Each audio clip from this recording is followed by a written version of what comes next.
Introduction to Single Responsibility Principle.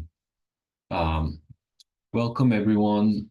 Single Responsibility Principle is one of the core principles of software design. So we're going to be exploring why this principle is important for writing clean, maintainable, and robust code. So single responsibility principle is part of a group of principles known as SOLID. So SOLID stands for 5 key design principles. Uh, S stands for single responsibility principle. O stands for open close principle. L stands for list code substitution principle. I stands for interface segregation principle. And D stands for dependency inversion principle. And these principles, when applied together, make your software more understandable, flexible, and maintainable. So we're going to focus on the single responsibility principle for this lecture. So the principle states that a class should have one and only one reason to change. This means that a class should only have one job or responsibility.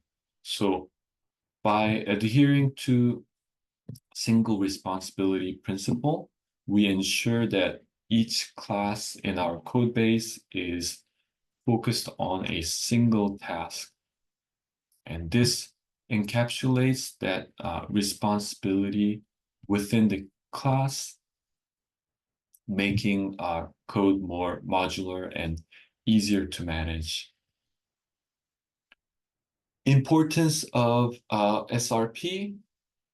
The reason why it's important is because the single responsibility principle enhances maintainability. So when each class has a single responsibility, debugging and updating becomes simpler because changes are localized. Secondly, it improves reusability. So code that focuses on a single task can be reused in different contexts without modification. Third, single responsibility principle makes testing easier. With each class doing one thing, writing unit tests becomes straightforward.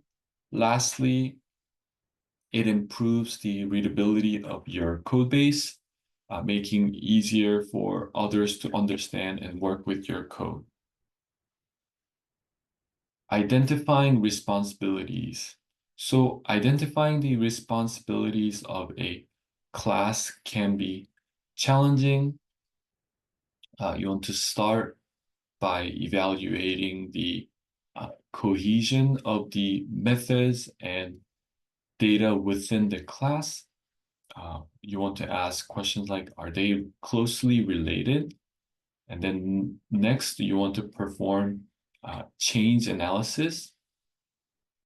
You want to determine what might change for different reasons and separate those concerns. Third, you want to align classes with distinct business functionalities. So if a class does multiple things, you want to consider breaking it down into smaller classes, each with a focused responsibility. So let's look at an example to illustrate single responsibility principle. So here is a class with bad design. So this is a user class that has constructor, and we have a method to save and method to send email. So this class, user class, violates SRP because it handles both user data and email sending. So if we want to stick to single responsibility principle, we could refactor. And in the refactor version, you can see that we have a separate class for user data and repository actions and email services, and each with a single responsibility. Applying SRP in practice. So applying SRP involves several steps. First, you want to identify the responsibilities within your classes. Next, create separate classes for each responsibility. You then want to refactor your code to use these new classes appropriately. Finally, you want to test your code to ensure that new classes work correctly, both in isolation and together. And by following this process, it will improve the quality of your code. Common pitfalls and misconceptions. So you want to be aware of common pitfalls while applying SRP. One would be over segregation, where you create too many small classes.